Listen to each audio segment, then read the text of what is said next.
Praise the Lord पवित्र Bible रो गोटे सुंदर अक्ष दैनिक रे भग्न स्थान रे ठिया हेबा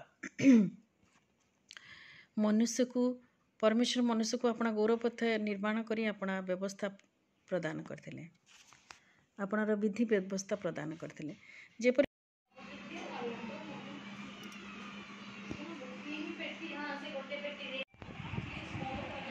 ना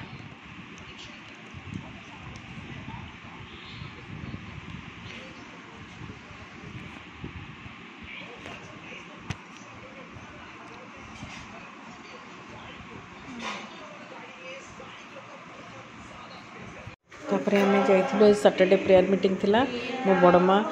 केते सुंदर 80 पर हो गला से केते सुंदर भाव वाक्य देले गीत गाइले से आम समस्त गीत गाइलु मिसिकी कांग्रेगेशन गीत बहुत भल लगे सुंदर वाक्य देले विश्वास उपर प्रभु ताको आशीर्वाद करतु एत बयस से गिरजा प्रार्थना करते सुंदर पर मान पुओ भाई भाज आमर ये मोर गोटे भाज सब जाइए मो माँ काकी सब बस पीसी बहुत भल लगे गिरजा टी गिरजा सरला आसिलु खियापिया टी रोल फल देखिए खाई टीपटी है आसिलु ये पर्यटन जाइए बहुत भल लगे गीत गुड़ाक सुंदर सुंदर गीत सब गाइलु वाक्य भी सुंदर बढ़िया ये सब दिन एमती गला आज तेरे देखो वीडियो भल लगे निश्चय लाइक करेंगे सब्सक्राइब करेंगे कमेंट करेंगे bye bye God bless you tata.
चिंता करवा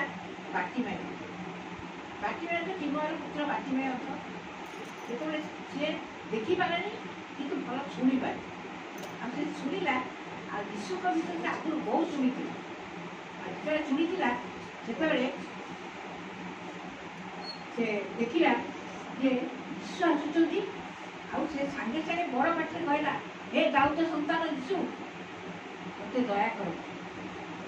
हे दाऊद सन्तान दिशु बोली चित्कार कर कहला तो चित्कार कर कहला प्रभु यीशु कौन करेंगे मुझे मत कौन करी बोली भावुच हे गुरु मु दृष्टि पाए और तुमर विश्वास तुमको सुस्थता लगा आज ये आम देखा जो विश्वास बाटीमाय था तार विश्वास से सृष्टि पाए आज जो विश्वास आम अच्छी ये विश्वास को यदि आम अचल रूपे धरी रखा अध्यपूर्ण भाव में विश्वास को धरी रखा निश्चित भाव में आम बड़ी हृदयग्रस्त रोगी स्त्री 12 वर्ष धरी से रोग आक्रांत हो जहाद्वारा कि से सुस्थता पाइलानी केते वैद्य पाखु गला सबुले हताश होता किंतु से गोटे सिद्धांत नेला ଶୁଣିଥିଲି ଯୀଶୁ ଆଉ ଯଦି ମୁଁ ଯୀଶୁଙ୍କର ଟିକେ ଝୁମ୍ପାଟା ଛୁଇଁଦେବି ତାହେଲେ ନିଶ୍ଚୟ ସୁସ୍ଥ ପାଏ। କିନ୍ତୁ ମୋର ବିଶ୍ୱାସ କରାଥିଲା ଯେ ମୁଁ କେମିତି କରିବି, ଏ ଗହଳି ଭିତରେ ମୁଁ କେମିତି ଯାଇକିରି ଯୀଶୁଙ୍କର ସେଇ ଝୁମ୍ପାକୁ ଛୁଇଁବି, ସେ ଚିନ୍ତା କଲା। କିନ୍ତୁ ମନରେ ତାର ସିଦ୍ଧାନ୍ତ ଥିଲା, ଦୃଢ଼ ବିଶ୍ୱାସ ଥିଲା। ସେ ସେଠୁ କ'ଣ କଲା ନା, ଯୀଶୁ ଏତେ ଲୋକ ଗହଳି ଭିତରେ ଆସୁଛନ୍ତି, ସେ ଭିଡ଼ରେ ବସିକିରି ଧୀରେ କିନା ଝୁମ୍ପା ଛୁଇଁଦେଲା। ସାଙ୍ଗେ ସାଙ୍ଗେ ତାର ସେ ରୋଗ ସୁସ୍ଥ ହେଲା। ସାଙ୍ଗେ ସାଙ୍ଗେ ପ୍ରଭୁ ଯୀଶୁ କହିଲେ, ମୋତେ କିଏ ଛୁଇଁଲା, ମୋ ଦେହରେ ଶକ୍ତି ବାହାରିଲା। ଭିତରେ କହିଲେ ନାହିଁ ତ, ସମସ୍ତେ ଉଠା विश्वास विश्वास करता है वो अति सुंदर कहते हैं हमें उदाहरण दे कुछ धन्यवाद करुँच विश्वास बिना कर्म कर्म बिना विश्वास हम प्रभु आपको जब मैंने हृदय रक्षा पारू मन रक्षा पारू से अनुसार आम विश्वास के चरित्र परिवार पारिवारिक उपासना विशेष दया करे अवस्था बाटे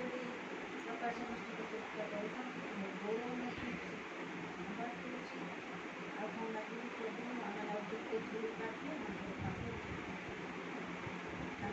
परिवार को आसान जीवार अच्छी प्रभु प्रार्थना सुनिल धन्यवाद।